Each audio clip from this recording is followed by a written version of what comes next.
Good morning, everybody. A very warm welcome to the final day of the ILM International Conference on Responsible Management, Education, Training and Practice. Yesterday, we had some interesting discussions on lifelong learning, skill development, and gender equality. A lot of knowledge was shared, and interesting sessions we had topics like necessity of a stronger linkage between management, education, and liberal arts, changing scenario from egocentric decision making to ecocentric decision making, relationship between human capital and employability, and the increasing role of responsible management in women empowerment and gender equality were discussed. Today we have 3 sessions lined up on contemporary issues of sustainable consumption, framework for responsible management education, training and sensitization for responsible management. The first session for the day concentrates on sustainable consumption and is named Rethinking Consumption. It is based on the premise, the world has enough for everyone's need but not for everyone's greed, the famous quote by Mahatma Gandhi. Let me start by sharing some statistics with you. India needs about 230 million tons of food per year to feed its growing population, but even with the farm output estimated at about 263 million tons for the last year, 17% of Indians were still too undernourished to lead a productive life. The main reason owing to this was food wastage and poor logistics management. India, in fact, ranks 63rd out of the 78 hungriest countries. Urban India generates about 100,000 metric tons of municipal solid waste, and on an average, metros alone generate about 6,000 metric tons per city per day. Consumption of petroleum products also is on the rise, and during the year 2012-2013, it was estimated at about 157 million metric tons, which was 6% higher than what it was for the previous year. Coming to statistics pertaining to Delhi, about 1,400 cars are added to its roads every day, giving Delhi the distinction of one of the worst polluted cities in the world. Coming back to the question of sustainable consumption and sustainable development, what exactly do we mean by sustainable development? There were a few discussions yesterday raised on the issue of sustainable development, and there are many perspectives to this subject. But simply put, sustainable development is the development that meets the needs of the present without compromising the ability of the future generation to meet their own needs. But what drives this kind of a development? Is it the sustainable consumption or is it the sustainable production? Sustainable production and consumption involve business, government, communities and households contributing to environmental quality through the efficient production and use of natural resources, minimization of waste, and optimization of products and services. Sustainable consumption, as a part of sustainable development, is a prerequisite in the worldwide struggle against sustainability challenges such as climate change, famines, or environmental pollution. Studies suggest that consumers are ready to rethink consumption with sustainability in mind. It is also observed that consumers are the key to driving sustainable production and play a key central role in sustainable development. With data showing the retail market in India to be as strong as 23 lakh crores in 2011-12, and which is projected to about 47 lakhs for the year 2016, consumers can very strongly influence the nature of development. But are there enough choices available for them? This session, Rethinking Consumption, seeks to explore the interlinkages between these complex phenomena of sustainable consumption and sustainable production. It also tries to find answers to questions like how much can an individual consume? The session is inspired by the proposed Sustainable Development Goal number 12, which broadly states ensure sustainable consumption and production patterns. The SDG 12 addresses sustainable development by sustainable management and efficient use of natural resources, reduction of food wastages along production and supply chains, substantial reduction of waste generation through prevention, reduction, recycling and reuse, supporting developing countries to strengthen their scientific and technological capacities to move towards more sustainable patterns of consumption and production. We have amongst us 2 distinguished guests to take further the discussions. Dr. Gurram Gopal, Associate Professor of Operations, Elmhurst College, Illinois, USA. Dr. Gurram Gopal is the Theophil W. Mueller Endowed Chair and a Fulbright Scholar in the Department of Business at Elmhurst College. He holds a BTech from the Indian Institute of Technology, Madras, and an MS and PhD from the Northwestern University, USA. He spent 15 years in industry and has provided strategic expertise in marketing, research and development, and supply chain management to some of the world's leading pharmaceutical and high technology firms. He's also been a visiting professor at IIT Madras and Galway Mayo Institute of Technology in Ireland. He's dedicated to training managers who seek and work towards balanced growth across all aspects of the triple bottom line. He teaches a seminar course on sustainability, a capstone course on managing the triple bottom line, and specialized courses involving sustainable supply chains. He's presented papers at a number of international conferences. His publications have appeared in prestigious journals, including the International Journal of Supply Chain Management and the Annual Advances in Business Cases. Mr. Nitin Seth, Managing Director and Country Head, Fidelity Worldwide Investment. Mr. Nitin Seth is the Managing Director and Country Head for Fidelity Investment, Worldwide Investment in India. He's responsible for Fidelity's offshore operations across India and Tunisia, and for setting up and leading the strategy and planning function for the company globally. He joined Fidelity in June 2010 from McKinsey, where he was the director of McKinsey's Global Knowledge Center in India. Before joining McKinsey Knowledge Center, he was a consultant in McKinsey's Delhi office.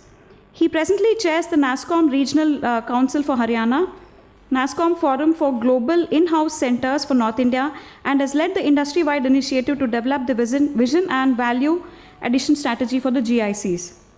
Nitin regularly speaks at industry conferences and writes blogs on leadership and self-development and on industry matters. He holds an MBA with majors in finance and operations from the IIM Lucknow, where he was awarded the chairman's gold medal for graduating first in the MBA program. He also holds an undergraduate degree in engineering from the Indian Institute of Technology, Delhi. Also joining us in the discussion is Professor Rajkishan Nair. He's the Director, Executive PGDM, and Area Chair for Economics and Strategy. Sir, we all look forward to having an interesting discussion and enough food for thought. So may I now welcome Professor Gopal to kindly share his thoughts.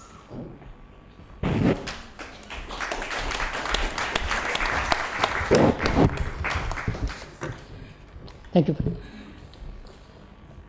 Welcome, everyone. It's a great pleasure to be here on the second day of the conference. I want to thank all the organizers of the conference, everybody from IILM. It has been a very rejuvenating experience for me. So I just want to start off by saying I calculated the carbon footprint for my flight from Chicago to New Delhi and back. It's about 5.5 metric tons. That's more than the per capita carbon footprint of a whole number of countries I won't name. So it has been a fairly carbon intensive trip for me. So I want to make sure that I get the maximum value out of it and I deliver value to you as well. So we'll start with that.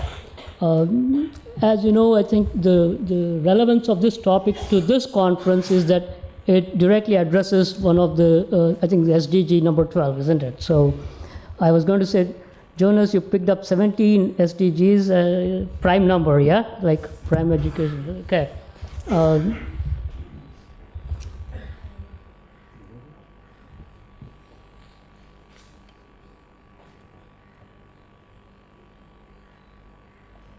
So I'll just lay out the approach or the thesis of my talk today.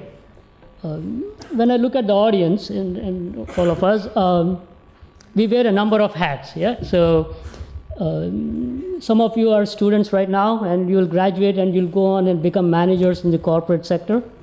So you're students and potential future managers, and you will be the ones who will be deciding how to allocate resources and what products to bring to market and so on. So when we talk about consumption, so one audience in this particular group would be the students who will be potential managers and so on. So in addition to that, we of course have managers who are currently allocating resources, and how should we be, and everybody at IILM, for example, it's an organization that allocates resources, so we have to be conscious about how we allocate resources related to consumption. And finally, at the end of the day, when we get home, all of us are consumers. So this aspect of consumerism touches each one of us directly. So when I make the thesis today, it's going to be addressing all those different areas. And there are many others that I won't be able to touch upon. So we'll start with that. We covered that. So let me start with this, especially when you work in the corporate sector. You are always measured on growth. Yeah? So how is growth defined? Well, you ask the finance folks or the accounting folks, it's always P&L based. What is the earnings growth last quarter compared to the quarter before or year before? So it's been very much growth, either quarter over quarter, year over year, etc. But it's been based on financials. And the question then becomes, whether it's short-term or long-term, that's another debate, short-term earnings growth versus long-term earnings growth. But is that growth what we should be striving for as a company and as a society, all right? So there's a debate about growth. There are arguments that say that growth is bad or growth is good. It can go either way. Would anybody here say that growth, generally defined as very broadly, is growth bad? What would you say? Or is growth good? Is all growth good? Okay. So I'll just give you a couple of data points. So for example, if you look at any of the religious texts, for example, you look at the Gita or the Quran or the Testaments, they'll always talk about growth, but it's not growth in terms of, do I have 5 cars or 6 cars? Yeah? Yeah. Do I have a Mercedes or a BMW 750? It's talking about spiritual growth, but growth is good. Yeah? So you have growth. On the other hand, is there any kind of growth that can be really terrible, that can kill an organization or an organism? Cancerous growth? Yep. You have tumor cells that can grow unregulated, and it can kill the organism or the human being, etc. So we have growth, and you can have growth that's positive, or you can have growth that can cause disastrous consequences. The same thing in a company, an organization grows or dies. Yesterday we had the Deputy High Commissioner from Canada, and we were talking about Northern Telecom. Some of you might have remembered a company called Northern Telecom, which passed away more or less. So organizations can die as well. So we look at growth, and the whole thesis of my talk today is, when we talk about consumerism and consumption, how can we get to a state of sustainable growth? What is sustainable growth? We can define it, it will be apparent as we go along. But at the end of the day, can we have growth that is sustainable without killing the organism? Very quickly, I want to talk about the macro picture, and then I'll get to the micro. But the macro, I'll be very quick. If you look at the very big picture from the policy making standpoint, and you look at growth, what is the number one metric that policymakers will look at? It's GDP growth, isn't it? So what is our GDP growth? 5%, 5.2, 5.3. And the argument is, well, it's not enough. We should have, 7%, 8% growth. Well, if it's 8%, that's not enough. You should have 10%, yeah? China, there were periods when China had 8% and it was not enough.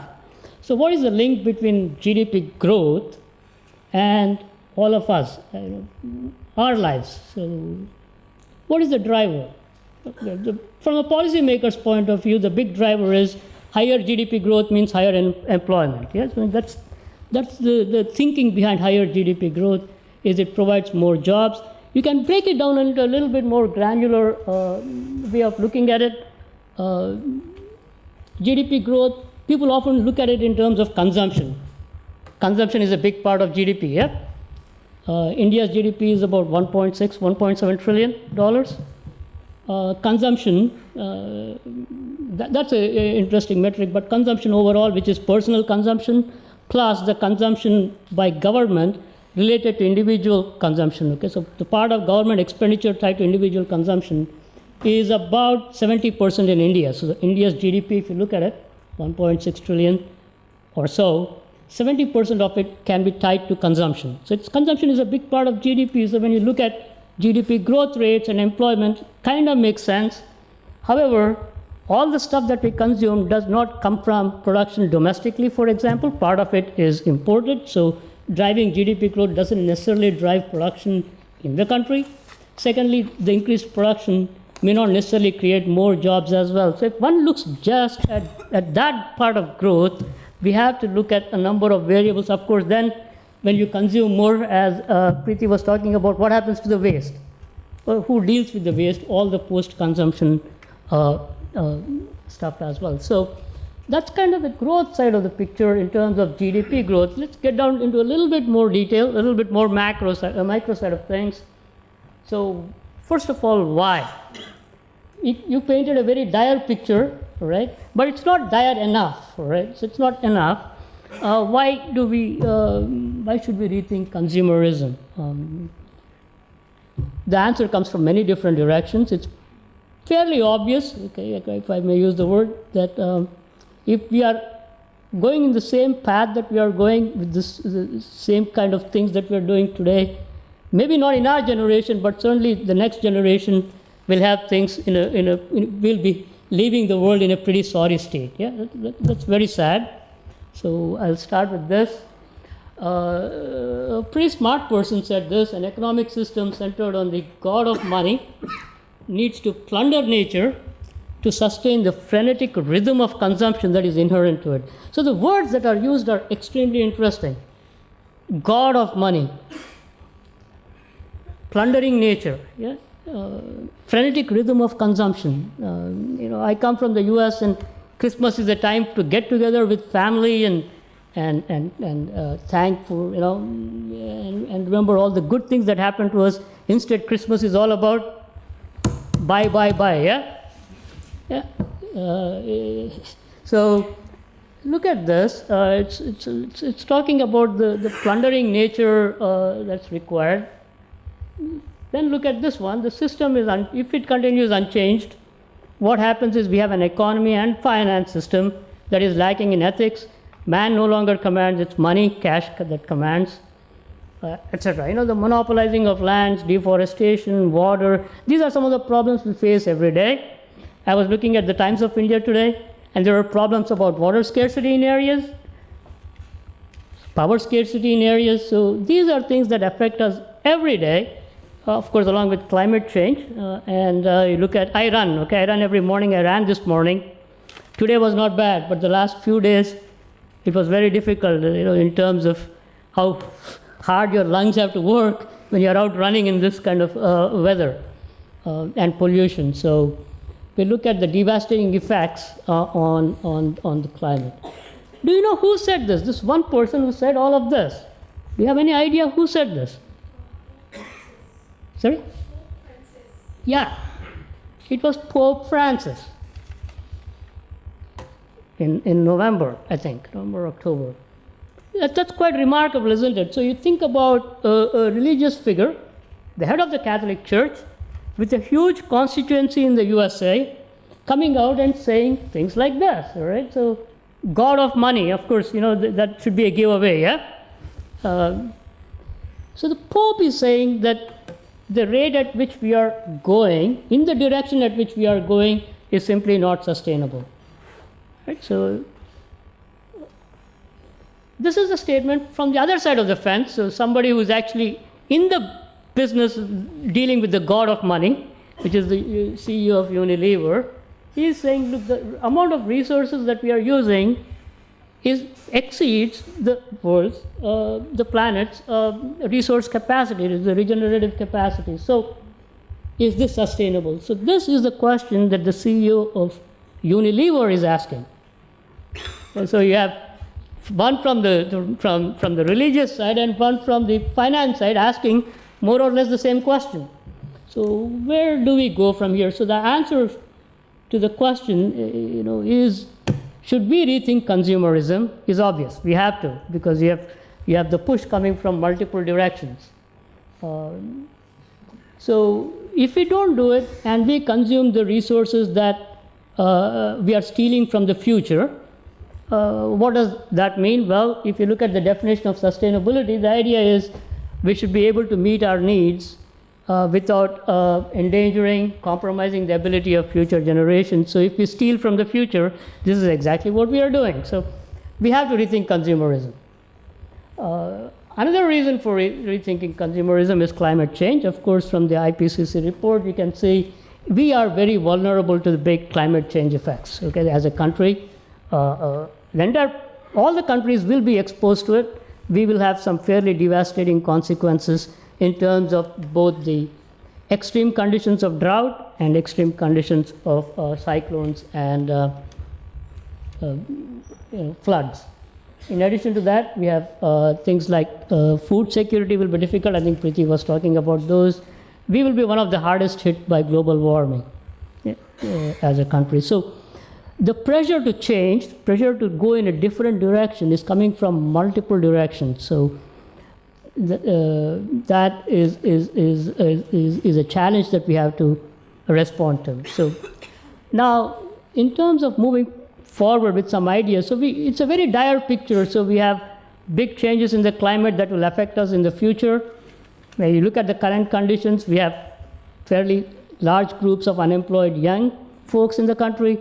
It's a very dire picture. So how do we get optimistic and move forward? By the way, it's not just India. We have students from Australia and so on face similar problems, isn't it? Yeah. We were just talking about the elections in Australia not too long ago, and the changing of the political system as well. So it affects all of us. So the solutions that we want to look at, the direction in which we want to change our train, move in a different direction, so to speak, has to be in the context of some macro picture or some macro element. So there are a number of them. I'll pick on a few. One is the migration patterns that have been occurring in most of the developing parts of the world, the rural to urban migration. So the solutions that we are going to be looking for in terms of rethinking consumerism has to be in this context of this massive migration from rural to urban areas. I grew up in Hyderabad. I remember Hyderabad from the 60s, 70s, and the 80s, and Hyderabad today is unrecognizable. It's just unbelievable amount of migration from rural to urban areas. Second one is the growth in middle class. You can look at the numbers. That's a different matter, whether it's 100 million, 200 million. There's a forecast that by 2020 or so, we'll have 500 million in the middle class. Middle class and affluent classes are afflicted with a disease called affluenza, isn't it? Right? So just like influenza, you have affluenza. You start with a Maruti, that's not good enough. I got a raise, I got a bonus. Now I need to have a BMW. Well, that's not enough. I'll get a Rolls Royce. Yeah? Or you get a big McMansions, and so on and so forth. So there is no end to that growth. It's growth again, but there is no end to that growth. Yeah. So, but we have to look at it in the context of a growing middle class. The last one, of course, is the growth in services. As we become more well-off or well-to-do, and we have bought enough cars and enough houses, then we go into services, whether it's hospitality, tourism. All of you or most of you will have money saved up for your retirement, and I'm hoping that all of you will give that money to Nitin so that he can invest with Fidelity Investments. The question then is, you are consuming financial services, what will be your choices? Yeah, you have to think about consumerism in that aspect as well. Are you going to tell Nitin, well, give me the maximum return for my money and go put it in Philip Morris or other tobacco companies, for example? Your choice. Or are you going to say, well, I want a reasonable return, but can you put it in companies that do some socially sustainable work? It's your choice, your money. And I had this debate with my colleagues back in Chicago, which is faculty members like to complain about all the iniquities in the system and how capitalism is evil. But then I ask them, where is your money going into? They say, well, I tell them, get me the highest return on my money. Yes, yeah. It just doesn't add up. Yeah? So it's your choice, your money. You have to be very conscious of what that money is doing, because Nitin will tell you that finance plays a big role in what companies do, isn't it? Yeah? Yeah? So you can control what companies do with the money you put into the system. So There are some macro pictures, and all of these affect consumerism, so we have to be very conscious of those. So here is as affluenza. It's one example of affluenza. This is the classic Delhi to Gurgaon trip. You'll be stuck in your BMW, and you'll be yelling on the phone. But that's the definition of success. Yeah, you're walking, or you ride your bicycle to work. That doesn't look good, isn't it? And if you remember Billy Crystal, one of the actors some time ago, his famous line was, "It is better to look good than to feel good." Right? So before I get to the next cartoon, just a little brief on this. Back in the 90s, there was a brilliant writer cartoonist named Bill Watterson. He came up with a cartoon series called Calvin and Hobbes. Anybody who is in business should read it. Actually, everybody should read it because it's a very beautiful look on life. What it is story is told through the eyes of a kid, a child. He has a toy tiger, except for the kid, the toy tiger is real. So it's as long as he's alone, the tiger assumes realistic proportions. So here is one. It took hundreds of years for these woods to grow, and in 1 week it's all gone. And then once you build new houses, then you widen the road. You build more houses, you have to widen the roads, yeah? And pretty soon the whole area will be just shopping malls and will be one big strip mall. Eventually there won't be a nice spot anywhere. And then the question becomes, can I refuse to inherit this world? So our next generation, so your children or their children, can they say, I don't want to inherit this world, you ruined it for me? No, once you're born, it's too late, isn't it? Yeah. So that is, whenever I go to Hyderabad and I like to go there, this is exactly how I feel. It captures my feeling just right. For those of you who have been to Hyderabad, there used to be places like public, it would be beautiful to walk, but nowadays, if you are walking in Hyderabad, it's not the traffic that's going to kill you, the air is going to kill you. All right? It's just extremely dangerous. So, looking at solutions, there are multiple ways of looking at it. I'll spend a little bit of time on the policy side of things, which is what the government can do. But most importantly, what is it that all of you, especially students, when you go out and you become managers or you're working, what can you do when you are working? And what can all of us do once we finish work and we put on a different role, which is we are consumers of products and services. So look at those and what are some of the things that come to mind, and look at all those things. So from a government policy standpoint, I'll leave that for the end. What can the government do in some areas? But let's look at the corporate sector. So all of you are going to be working for companies, Cisco, Infosys, Wipro, doesn't matter. What can you do as a manager? Let's say that some of you are working in marketing, right? If you want to have a good career, you want to show growth. At the same time, you want to do the right thing. So how can you balance both? Yep. One thing is new product development. So you as marketers, you have a significant input into what products you can bring to market. All right. So can you bring products that are more sustainable? Right. So the raw materials that are used for your products, the new products that you want your engineers to design, can you have them design it so that the materials that are being used are more sustainable? The process that you're using is more sustainable. So it starts with the new product development. I can give you a number of examples. So having spent more of my time in the US, my examples may be a little bit more outside of India, but you can look at a number of initiatives that have been taken by individuals to come up with products that, whether it is tea, right? Whether it is beverages, transportation, which basically addresses this idea of bringing out products that have less of an impact on the environment. So simple tea is one of those examples as well. Second one is all of us in marketing, we rely heavily on manufacturer demand. All of you are familiar with manufacturer demand, right? You as marketers have that in your control as to how you are going to spend your resources to drive demand and for which products are you going to drive demand. So what you should be learning is, well, you have that choice, and what kind of demand are you going to drive to show growth? Okay.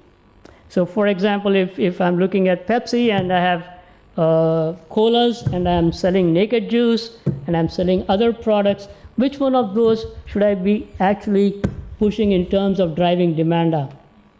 If this is actually a case that I do with my students regarding Pepsi, which is if I'm a brand manager for Pepsi Cola, that's my responsibility to drive the sales of Pepsi. However, is that in the grander scheme of things, is that what is best for Pepsi and for the society as a whole, as opposed to maybe some other products that may be more sustainable? Yep. So these are some of the questions you should be asking as marketers, not just saying, well, my goal is to get up to 20% year-over-year growth, and if it means pushing product X, that's what I'll do. Planned obsolescence is another one. I spent a lot of time in high tech, and planned obsolescence is another one that we in marketing kind of put into the product. So that's something, if you are concerned about sustainability, you have to look at as well. Design for sustainability, I just want to spend a little bit of time on it. Design for quality made a big difference in terms of coming up with new products that would last longer and provide better use in service. Without going into too much detail, I think there's a big need to come up with some design for sustainability principles that can be incorporated into the product development process so the sustainability is built in. So for example, when you're designing products, design it for less resource intensive usage, design it with materials that are more environmentally friendly, design it for efficient reverse logistics or forward logistics. So put those into the design aspects so that you don't have to deal with the problems afterwards. So you can develop a body of literature, and we have done some of this in terms of design for sustainability, just like you have design for manufacturing, design for quality, and so on. Closed loop operations and collaborative efforts, those are very important, because at the end of the day, if you want to have a closed loop system where the system generates zero waste, for example, how are you going to achieve it? And it's not enough for just one company, right? Let's say Apple to achieve it, or Motorola, or Nokia, or Samsung to achieve it. The industry as a whole has to achieve a closed loop system, so that no matter whether you buy a Samsung device or you buy an Apple device, the system is closed loop. So we are far away from it. You can see some baby steps. So after many, many years, now at least we have agreed on a standard where if you have a mobile, the cable that powers one mobile is the same cable, and the same power adapter can power others. Yeah? At least that's a little baby step. But just think about the potential for expanding it so that we can really have a closed loop system, and no matter whether you buy this brand or this brand, the system is closed loop. That requires collaboration across companies. Sometimes you have to meet with your competitors as well. So that, from a marketing standpoint, is very big in terms of generating significant sustainable products going forward. So here is an interesting one from, it was a study done by MBA. I think Jonas might know about this, at the end of 2013. And this was a survey done given to MBA students. What do you think is the number one goal for all of you, especially for the students in life? What is the number one value or goal that you want to achieve? What's your goal? Yeah?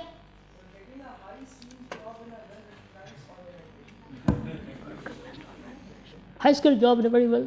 Okay.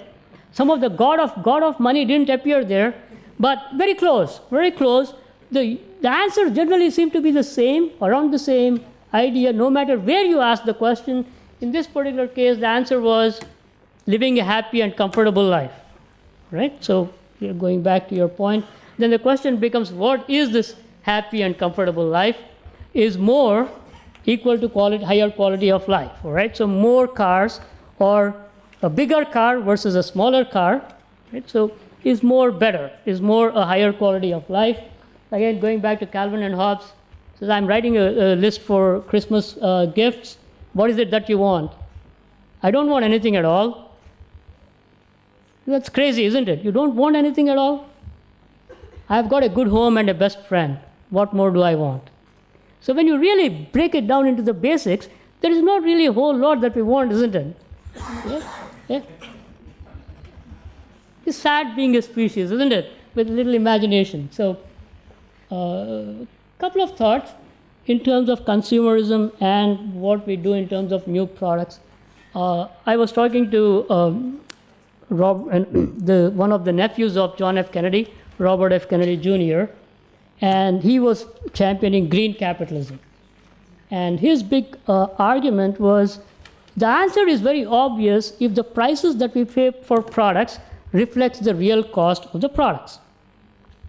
Exactly my argument. I told him I have been saying that for many years, which is, what is the real cost of the products that we buy? You buy a car, ask yourself, what is the real cost of the product, including all the carbon associated costs over the lifetime of the use of the product?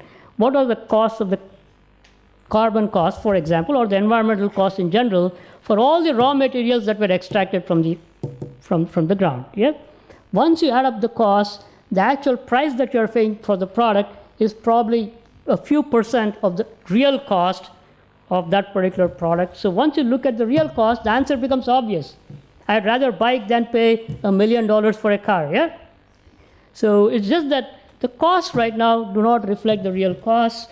The sad thing about capitalism today in general is, if you're a smart capitalist, the answer is very simple.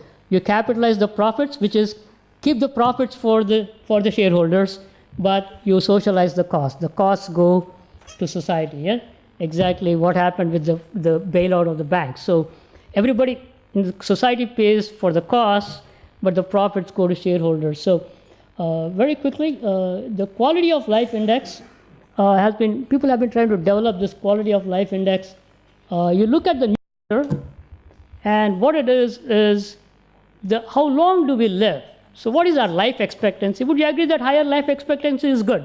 Yeah? So how long do we live times the quality of our life in that life period, okay? Well-being, however you want to define it. So on an index of 0 to 10, maybe your quality of life is 7. So, and if you live for 80 years, 7 times 80 is 560, yeah?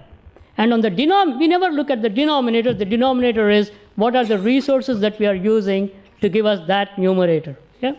So if you have this quality of life for this long of a life period, what are the resources that are going into giving you that quality of life? And once you look at the denominator, you don't have to do any calculations. Once you think about the denominator, then the answers are fairly apparent. So you look at the quality of life.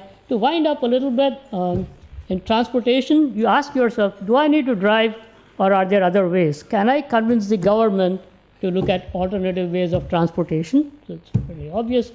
And what are some models to use? You can look at cities. You can look at what has happened in the US. You can look at London. You can look at Munich. You can look at Copenhagen. You can find different answers in terms of transportation. Food and beverage, I'll just say this. There's a lot that happens in food and beverage. My advice to you is there are a couple of really good books everybody should read. There's one called Salt, Sugar, Fat by Michael Moss. I don't know how many of you know about the science that goes into devising each one of the food and beverage products that we consume, and they are all built around optimizing salt, sugar, and fat, right? It's a brilliant book. Once you read it, you'll be more aware. In Defense of Food is another one by Michael Pollan, who talks about the culture of food and the beverages. So those, I would suggest, are mandatory reading for everybody. Housing is another one which is very intensive, housing and construction in general. And you look at things, what can we do from a public policy perspective and from an individual perspective. We don't need a house with 10 bedrooms when there are only 2 people living in the house, yeah? It's fairly obvious, isn't it? Yeah. If you have a big yard or if you have a small yard, would you rather have grass there, a lawn, or would you put it to some productive use? So these are some choices that each one of us can make. Designing for energy efficiency is another big one. If anybody has been to Freiburg, for example, you'll see buildings designed for efficiency. So let me stop with this final thought. There was a good commercial a few years ago which said it was for a company called Sims, an educated consumer is our best customer. So that was the slogan, all right? And I will say that educated consumers are what we need for sustainable living, and education is more than degrees, yeah? So, but that's the goal of this thing, is to get to educated consumers. So I'll stop here. Thank you very much. All right.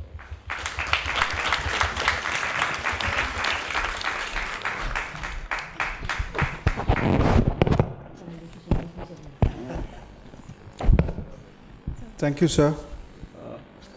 That was really thought-provoking. How to dream of a world in which your future generations don't say, can we not inherit this world? And they keep saying that. I think if you're born, it's too late not to inherit this world. I mean, how do we move forward? And as managers, budding managers, what do you do? How do you lead a happy and comfortable life, at the same time keeping others happy too? That's what I think we have been discussing of the last 2 days. I think the discussion throws up more interesting points. I would like to invite Mr. Nitin Seth to share his thoughts with us. So please.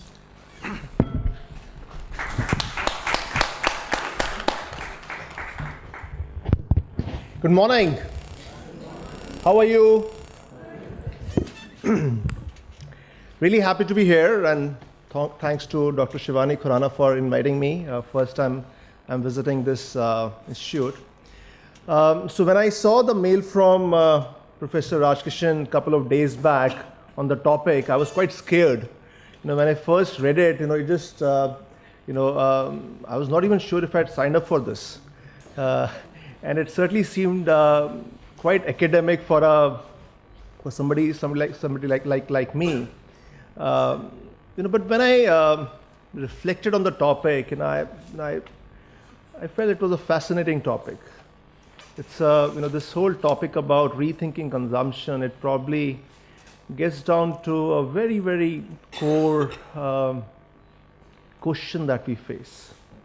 I think Dr. Gopal has laid out very, very nicely the challenge, and I really like the way he framed it, good growth and bad growth. I think the challenges that the current development models pose, the current consumption models pose, are very clear. But I think we're still trying to find answers. I think if we believe, or if we suggest that all the answers are found out, are there, I think we're fooling ourselves. So I really thought this was a fascinating topic to think about, and the way I kind of really characterized this was that this is the Dil Mange More debate, right? So everybody has, most of you would have seen this ad line, Dil Mange More, and that's really what this is about. Dil Mange More. We all aspire for that more, but and that's the spice of life. That's really what inspires you, keeps you going, creates energy, but it has its own challenges as well. So it is how to manage this Dil Mange More. So the way I thought about it, and what I thought I will share with you, is my perspectives, my experiences from 3 different views. First is that as an individual, second with my corporate hat, and third with my industry hat. I'm also quite involved at an overall industry level. So starting with my individual kind of view, and if you really think about this Dil Mange More debate and this whole think about rethinking consumption, and Dr. Gopal very nicely laid out kind of the different levels of it at which this needs to be thought about, the policy level, the corporate, and kind of the consumer level. I think at the most fundamental level, it is about our individual needs. If you think about this entire debate, and what we see getting the corporates doing or governments doing. End of the day, it is reflecting our individual needs, our individual behaviors. Yeah, and I think if you're really serious about it, that reflection and that change really needs to start at a very individual level. Let me share, how it really struck me. So I'm 43 years old. A couple of years back, I had my kind of 40th birthday, and that's typically the time, when a lot of friends got together. So a lot of my, we had a series of kind of, my friends from college and business school. We got together, and by any yardstick, I think the group is extraordinarily successful. CEOs, very successful entrepreneurs, people working in private equity, investment banking, consulting. So, friend there kind of talked about, what success looks like, good job in an esteemed organization. I think all my friends are very much there and perhaps a lot more. But, when you really connect at a deep kind of personal level, you realize that, people are not necessarily happy. People are not necessarily happy. Among my friends, some of India's most successful entrepreneurs, billionaires, not millionaires, billionaires, not really happy. Not really happy. At the outward trappings of success are there. May appear very, very, successful. But deep inside, not very happy. And if you really look at it, we are all caught in this never stopping treadmill of expectations. We start with some needs and wants, and Dr. Gopal, put it very nicely that it's, you start with the Maruti, and then you go on to the Toyota Corolla, and then you go on to the BMW, but you all, of course, have to go on to the 7 Series then.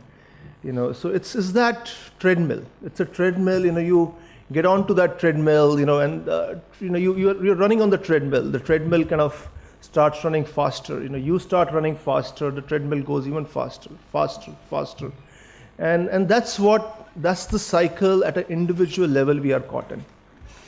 We are caught in that cycle. That there is this cycle of needs. We work towards fulfilling those needs, and the needs just become bigger and bigger and bigger. Yeah, and it's very difficult to get off that treadmill. Yeah, so I think that's a very fundamental issue that we have to reflect on. And as I have thought about it over the past many years, there could be many ways of addressing it.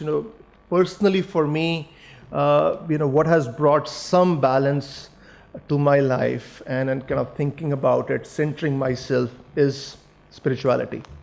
And spirituality, is a very big word, but I think for me, very fundamentally, it is about going inside ourselves.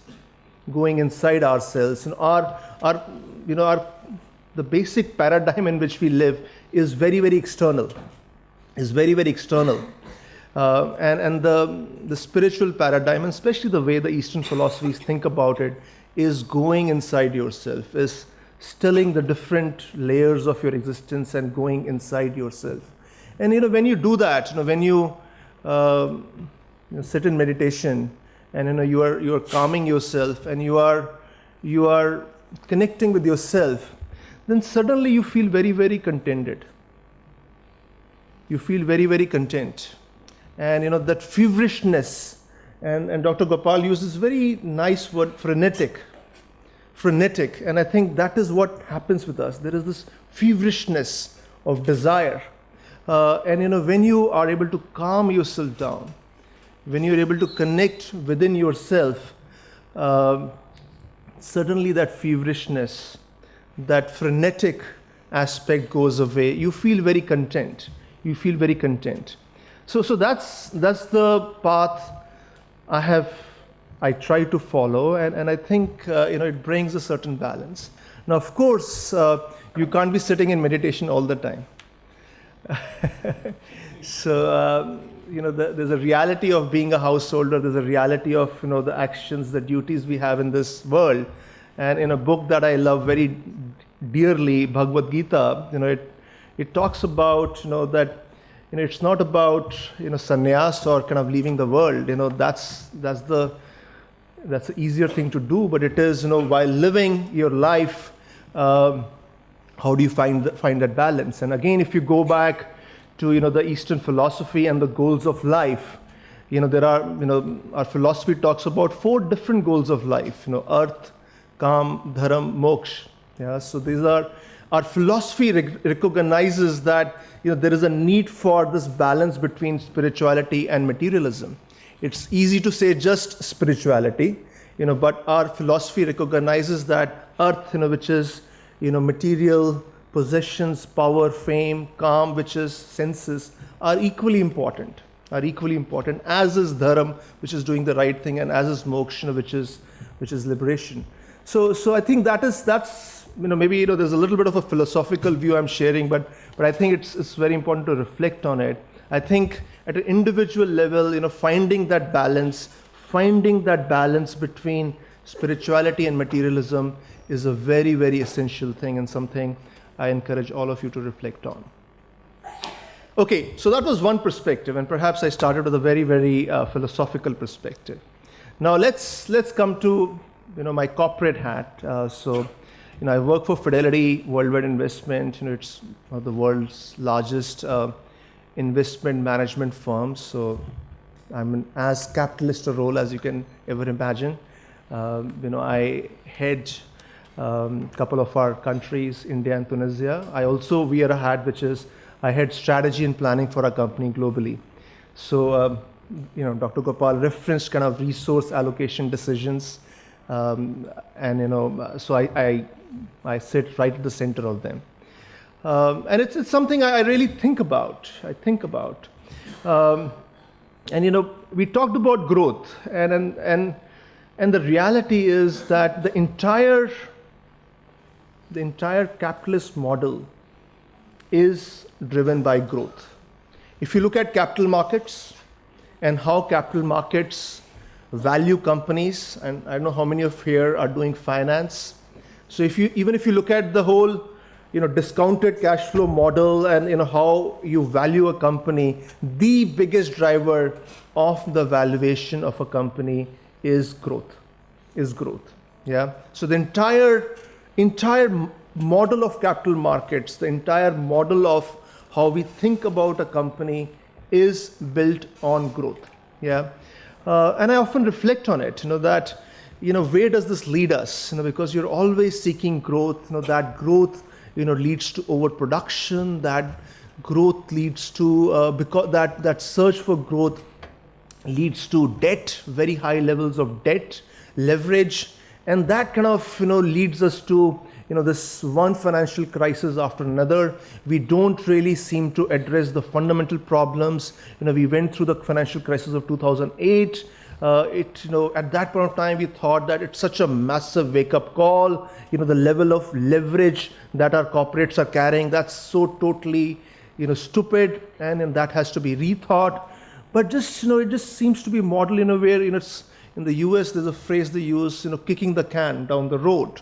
That we somehow don't address those problems, and we just keep on kicking the can down the road through some fiscal stimulus, something. Yeah. So I see the problems that this growth oriented capitalist model poses, but I don't also see another answer at this point of time. Yeah, I don't also see another economic model which is necessarily the answer. Because I also see that this search for growth liberates the creative instincts. That is what brings innovation. That is what brings a certain drive, which is also very, very important human need. Yeah. So I'm just kind of sharing that with you very, very honestly. That it is growth is the core framework for our kind of capital market framework today. It has its challenges, but there isn't necessarily a great new answer that at least I know of. But it is, I think, possible to, for us as corporate leaders to think more carefully about good growth versus bad growth. Yeah. And the way our company has thought about it is that is really to move from a profit orientation to a customer focus. Now, most companies, have a certain kind of profit target or a profit expectation, and I find it quite amazing that I'm responsible for doing our company's kind of performance management. That over the last couple of years, the most important metric for us has become customer satisfaction. A lot more important than our operating margins. And I think we have realized that if we focus on the customer and if we focus on customer satisfaction and we use a measure called Net Promoter Score, NPS, then that keeps us on the right path. Then at least what we are doing is absolutely something which is for the customer's interest, as opposed to doing something which is a selfish agenda, or developing products, or doing a pricing which is not fair. Yeah. Now putting the customer really in front. It's not that your profits, if you do it consistently, profits will come. Yeah, it's perhaps a trade-off between short-term versus long-term. If you're very short-term focused, you tend to be very, very profit-obsessed, and I think that is where the bad growth happens. If you have the liberty of taking a longer-term view, then I think this customer focus in the long-term, those profits will come. Now, perhaps we have a certain luxury that Fidelity is a privately owned firm. We are one of the world's largest privately owned firms, so we don't have to answer to the capital markets on a quarterly basis. So we can take a long-term view, and that's something I wanted to share with you. It's easier said than done, but putting the customer before profit is perhaps, I think, one way of thinking about good growth versus bad growth. That was the second perspective. The third perspective I wanted to share, was about our cities, and this is my role. Chairing NASSCOM, which is the industry body for IT BPO companies, and I chair it for Haryana. And in Haryana, in Gurgaon, where I live, is a very large hub of the IT industry. Our industry employs well over 300,000 people in Gurgaon. So it's a very, very large driver of the economy here. And as an industry body, we over the last couple of years, we have really been thinking about it. That how do we, what's our objective, and how do we, what should we be focused on? And for a while, our focus was, okay, how do we lobby with the government, to create kind of the incentives and other support mechanisms to grow the industry. Over a period of time, we realized that unless Gurgaon grows in a sustainable fashion, this industry is not going to grow. And if we really want the industry to be successful, then we have a responsibility for making sure that Gurgaon is successful and Gurgaon is sustainable. Yeah. And as we started thinking about it, our responsibility towards helping make Gurgaon sustainable, and we went through quite a problem-solving process. We realized that this issue of transportation that Dr. Gopal raised was perhaps one of the most critical issues. Yeah. So this is a city which is getting totally choked. Yeah. Cars and bigger cars and bigger cars and bigger cars. Yeah. And what you talked about, the Maruti to BMW and so on, that's the reality. What has happened is that the roads are choked, the pollution levels are, if you look up, the pollution, the weather on Google for Gurgaon, most times it says smoke. Yeah, most time it says smoke. Yeah, so if you look at the levels, the pollution levels, they're equivalent and sometimes more than what Beijing has. So it's really quite a dire situation. And and where we have come to is that there needs to be a change of paradigm, that from this very car-oriented thinking and car-oriented planning, we have to move to what we're calling active commuting, which is really encourage walking, cycling, and use of public transportation. Yeah, and then unless we do that, over the next 5-10 years, this city will be dead, and this industry, which we are so proud of, which is such a large part of the driver of certainly the state's GDP, will wither away. Yeah. So it is as dire as that. Yeah. And you can just to so you can imagine that this is an industry body, and in terms of thinking about the future of the industry, we have come on this specific issue. And even as we thought about how do we encourage walking, cycling, and use of public transportation, the metro system, and in Gurgaon we have the rapid metro, which is the local metro link. For the first couple of years, our entire focus was working with the government. That how do we lobby with the government, to make that infrastructure happen. And then over the last year and a half, we realized that, if we keep on depending on the government, it may be a very, very long wait. Yeah. And to solve any issue, there is a supply side, which perhaps the government controls, but there is also a demand side.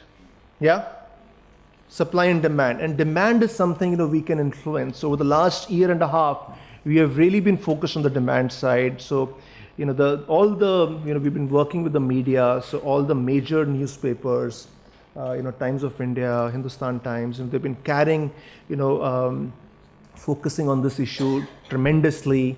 So there are a number of things that we have done. Now, as the demand has kind of, as people are asking for it, as CEOs are asking for it, they are there on the streets asking for it, government is forced to think about it. Yeah. So I think we are far away from, from the progress that we wanted to see. But the reason I shared this is that often, we look at, and Dr. Gopal, shared very nicely that there are different levels, and going up to government policies. And often, when we think about this issue, there is a tendency to externalize the problem and the solutions. That this is something that the government has to do, and of course the government doesn't work, right? So nothing can be done, right? So, but there are even things, which are at a more macro level. Our micro actions, our individual actions can make a difference. Yeah. So let me stop here. I think just to summarize, it's the Dil Mange More paradigm that it's a very important one to reflect on. I don't think there are obvious answers, but I think it's something to question. And at least for me, there are different levels. As an individual, for me, it is about how to, not be caught in that never-stopping treadmill of desires and expectations. And for me, at least, that balance between trying to find the right balance between, spirituality and materialism is what I feel is very important. As a corporate leader, as a corporate strategist, I'm still struggle with, if not growth, then what is the right kind of way of focusing the organization? And at least for me, putting focus on the customer and letting profit be an outcome as opposed to an obsession is perhaps one way of thinking about good growth and versus bad growth.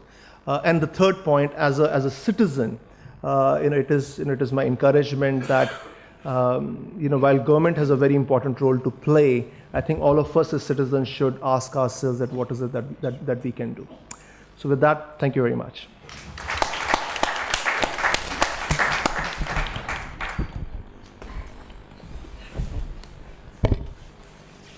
Thank you, Mr. Nitin. That was actually riveting and stimulating. Whether it's resorting to spirituality to find individual solace, or when you work in an organization, or the way organizations look at it, putting customer before growth, when it comes to judging good growth versus bad growth, or whether it's with respect to realizing the impact of micro level interventions. I mean, I think all these points are pretty relevant. While we look for answers, he spoke about how growth, the current capitalist model, the finance capital driven capitalist model, growth is the prime focus. And he said that we don't have currently we don't have alternatives. I think that makes it all the more important to look for alternatives. As budding leaders, budding managers of tomorrow, I mean, you should all look for alternatives. I think that's something that's a positive, that we can look for alternatives. Now the floor is open for questions. We have around 20 minutes. I mean, I'll take the privilege of asking a question myself. Yeah, so can I raise one question? Then I'll throw it open. Yeah. See, my question is this. Over the past 2 days, we have had different connotations of sustained growth and sustainable growth. Sustainable consumption would have an implication of somehow reducing consumption. And given the current distribution of global resources or global consumption, I'll just cite an FAO report, a very recent one, 2012 statistics. The developed countries have only 25% of the global population, but it accounts for more than 80% of the world's consumption. Maybe as a counter to what Preeti was trying to put forward, I mean, not as a counter, as a joinder to what she has said. 25% of the global population, but it accounts for more than 80% of the world's consumption, and generates more than 75% of the world's municipal and industrial waste. That's what the developed countries do. So given this global distribution, does sustainable consumption imply, if it implies reducing consumption, would it have detrimental effects to consumption in the developing world? If it is so, how do we address this paradox? That's my question. You want me to start with that?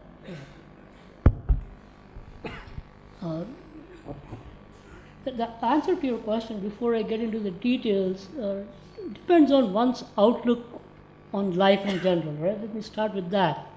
It's very easy to see a doom and gloom scenario, which is the developed countries have pretty much ruined the planet for us, right? Whether it is in terms of the extraction, consumption of resources. You can say 25% of the world's population is consuming 80-90% of the resources. So what can we do that will make even any difference? So the rate at which we are going, well, it's going to be a train wreck anyway. All of us are going to be wiped out, so what is left for the next generation? So one can easily take that path and say, well, I'm not going to do anything because those folks on the other side of the fence are ruining it for everybody anyway, so why should I care? Yeah. What I will say is this. In economics, actually, in any field, we'll talk about sunk costs, yeah? So we are where we are today. So in that sense, what has happened in the past in terms of infrastructure in some of those countries that facilitate certain things, which contributes to more resource consumption, that has happened, that has been built out, just like Gurgaon has been built out. So question is going forward.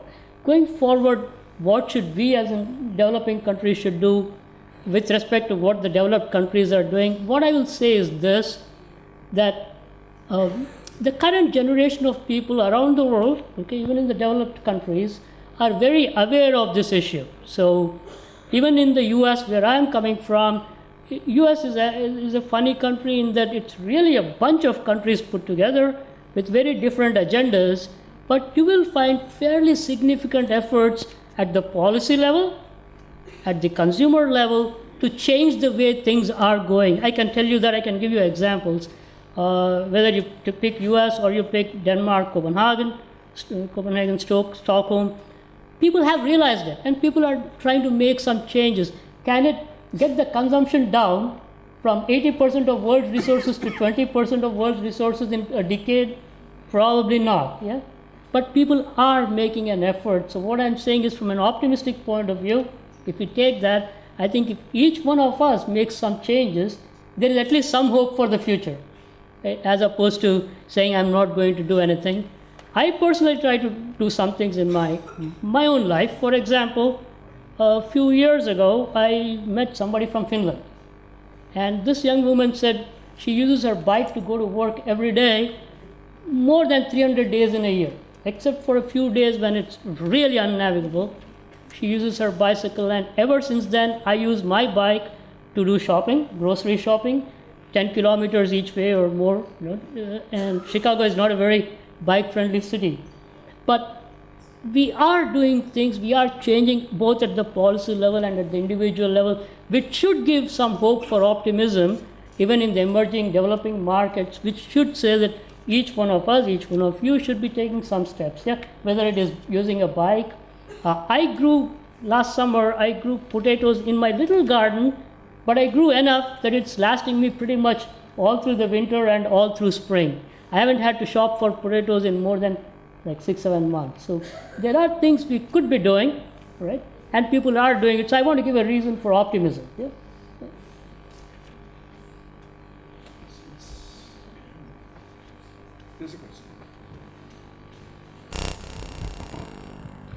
Thank you.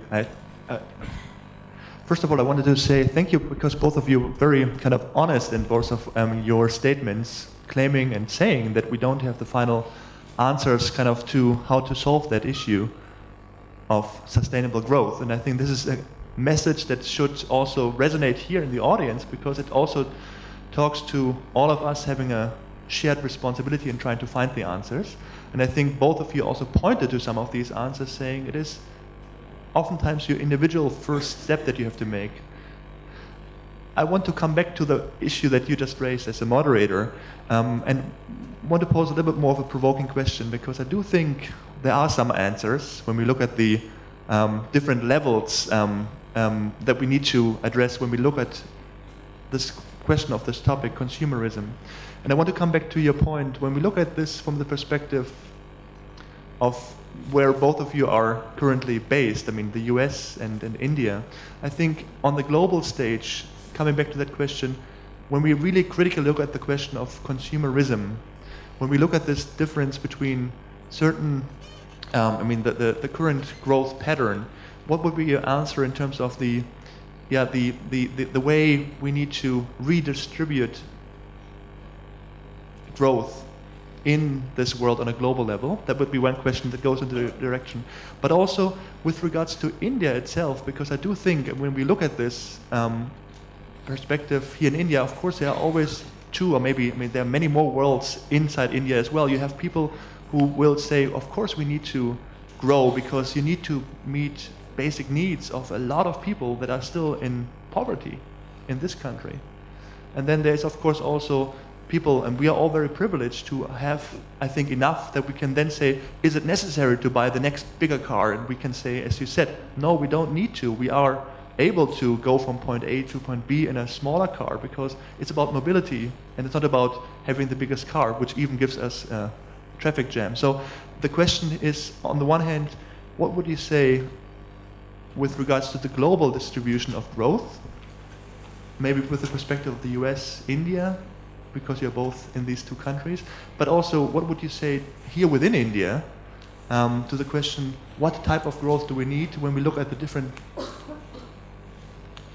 individual levels of living standards here within the country? Perhaps I can take it. My own view is that the notion of in any way planning redistribution of growth across the world is not a actionable notion. Growth is something which is driven by there is nobody who's planning the world. God is at some level, but he's too subtle and complex for us to know his thoughts. But there is nobody planning the world, right? So I think the notion of, in any way, how redistribution of growth should happen across the world, I think is something which is can be a topic for discussion, but I'm not sure is a topic for action. Yeah, I think what is the water will find its own course, and I think it is. We have seen the tremendous growth in China over the last 20-25 years, which has uplifted millions, hundreds of millions in that country to a different level of life. To an extent, that is happening in India, and I'm quite hopeful that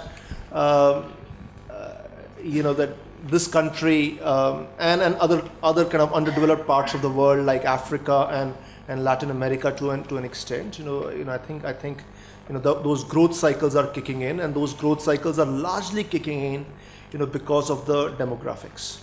Yeah. So I at least my own view is that that's not something I worry about, because water will find its own course. I do think a lot about what is the right growth model for a complex country like India, because as you rightly pointed out, there are so many different Indias that somehow coexist together at the same time. And at least, again, it's my view. I don't think it's the right answer because it's, again, too complex a problem for anybody to assume they have the right answer. My own view is that, I have more faith in the free market, growth-oriented model than the planned kind of redistribution of wealth type of models that we have essentially had for the last 60 years. Because I think in the planned redistribution oriented models, while there is a very positive intent, the execution of those are structurally flawed. There is so much inefficiency built into the execution of that they never really achieve their intended intent. Yeah. And I think there's also something just fundamental that I feel that you have to give full flight to the human potential. You have to let that innovation and creativity and that spirit of survival come through. That is how larger growth happens. If you try to control things, if you try to manage things, you perhaps come to a least common multiple. Yeah. So at least my own personal belief is that I strongly endorse the free market and the spirit of vibrancy and entrepreneurship that it kind of encourages. I'm very happy that the discourse in India has moved from that a very planning approach to a more entrepreneurial approach. At the same time, I recognize that this is too large a country and too complex a country, for that just a free market system to kind of it will have its negative consequence also. So I also see that. But if I had to pick between the two, at least my own view is that I would certainly go for the free market model, which encourages the human endeavor as opposed to a planned model. I would just want to add a couple more thoughts to it. Right? If you look at the United States, for example, what happened after the global financial crisis, it's actually a very good data point. Unemployment, of course, went up. A lot of economic activity contracted. And what happened was the consumption of key resources per capita went down. Right? We have had growth afterwards. Now jobs are coming back. Corporate profits are doing very well. S&P was at near record highs a few days ago. So the employment, the profits are coming back. But if you look at the consumption of key resources on a per capita basis, they have not really come back up to where it was before. So if you look at the price of oil, part of the reason for the lower prices of oil today is because of the increased supply, but the demand in the US is still significantly less, I forget the percent, compared to pre-crisis. So the countries, especially US, and you can see it actually when you go to different cities, is that it's not back to the same old model. So on the margin, again I emphasize on the margin, there are changes in behaviors if at the macro level. So to give your point, come back to your point, the countries are changing, so even though they have growth, they are not coming back to the same old model, which should at least give a little bit more time for the emerging markets to change. You see, I see that. Going back to the capital markets, though, I would certainly support what you said about if you have to pick, you have to pick the free market model because it lets individuals come up with better solutions to challenges, correct, as opposed to a planned model. But there's one other thing I want to point out, which is if we always think that there is or there are answers to this problem, that once we find the answers, we are done, yeah? All right? That in itself is a serious flaw, because I don't think it's a question of 1, 2, or there's a closed set of answers that we find it and we are done and this is nirvana. I don't think that. I go back to what Vivekananda said once upon a time, which is, it's actually a little philosophical. We Indians are philosophers, yeah? So he said problems like this, the way you look at it is a fisherman goes and throws a net and catches fish. So we are like, for example, fish caught in this net, basically of growth that's not sustainable, and we are trying to find our way. A whole number of fish will try to fight to get out of the net, yeah? And some will manage to escape. But then there are some that are left, and for them that is the world, and they don't even fight to escape, and they don't even try to get out of the current model. And that, according to Vivekananda, is a very, very sad state of affairs. If we are stuck in something and we think that is the norm, we get comfortable with it, and we don't really force ourselves to look for something else. So it's not a question of finding one right answer. It's just a struggle for life, for multiple lives, if you want to go that way, to find the answers, I think, all right? But one has to be optimistic, and I think there's a difference between, in capital markets, companies that are publicly traded versus companies like yours that are privately owned, because you have much better or more control over how you can chart your future. I did some work for SAS, which is one of the largest publicly or privately owned software companies. And there are a lot more things you can do in that area. Are you almost done, or you have some more? So, shall we have one more question, or shall we? There is a little video that I want to show at the end. So if there are any questions, we can take them. Take a few more questions. Yeah, we can have one more question.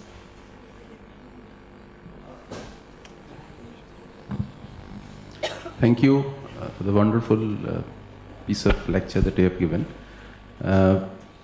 My question is, how do a developing country look at sustainability vis-a-vis its own resource endowments?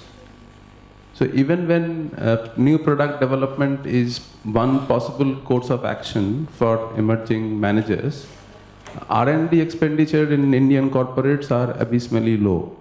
This is one data point that I have. Another question is, the question of sustainability, environment, so the IPCC reports and things like that, they are coming out in the popular press. But none of these topics have become a political agenda with any of the parties. So would you like to comment on that as well, that why is that not happening? Thank you. See, there are two different but interrelated questions that you asked. So your first question was that how should developing countries make the best use of their resources, and I agree with I think where you were trying to go, which is developing countries have the opportunity to leapfrog in the use of technology. See, the developed countries, and if you look at their their kind of means of production and the way the industry is structured, there's already a lot of legacy. So moving on from that legacy, to more efficient ways of doing that, is not that easy. Yeah, whereas in a developing country, where there is a lot of different ways of production which are and services which are to be set up, you have the opportunity of doing that in the most efficient way. If you look at, as an example, the telecom infrastructure.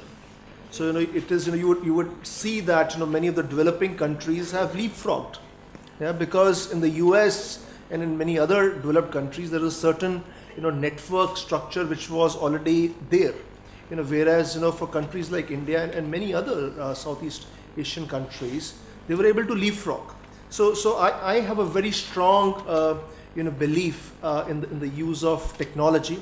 I also agree with your point that Indian companies have typically their expenditure on R&D and kind of product innovation, process innovation is low, and I think that needs to change, because if you look at the balance sheets, so many Indian companies are very cash rich, and there's absolutely the need for them to divert that kind of balance sheet into more kind of technology R&D expenditure.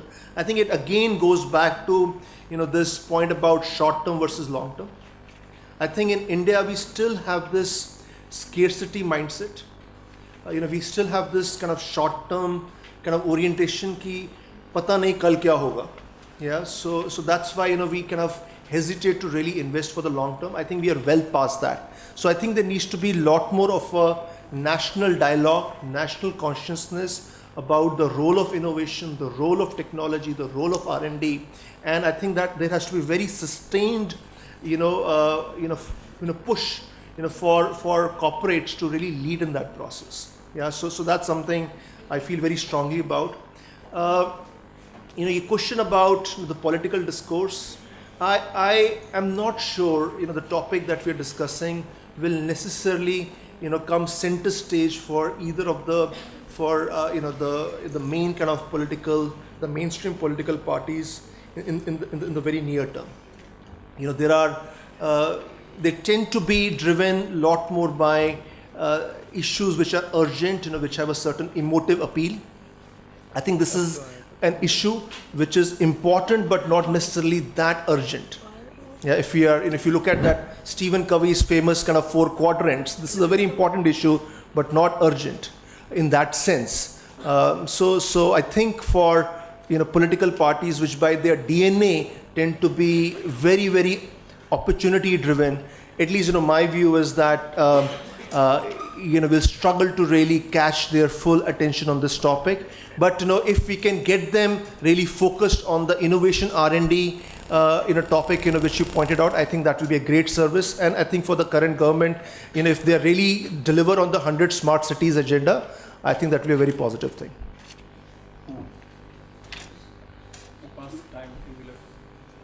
Skip it? No, skip it, that's fine. I think there's a wonderful discussion. It has thrown up a lot of points for discussion, much more than that what we've probably discussed here. We'll keep looking for alternatives. The world always have looked for alternatives and have found possibly better solutions. Today we have free markets, which is the best possible available to us. We might have something better. We have journalists talking about a possible redistribution of growth, not only locally, but a possible global redistribution of resources, which is very positive for the future of the world. Let's keep dreaming of a world when, the newborns don't say that we don't want to inherit this world. Thank you so much. And could we have a big round of applause for the speakers? Yeah.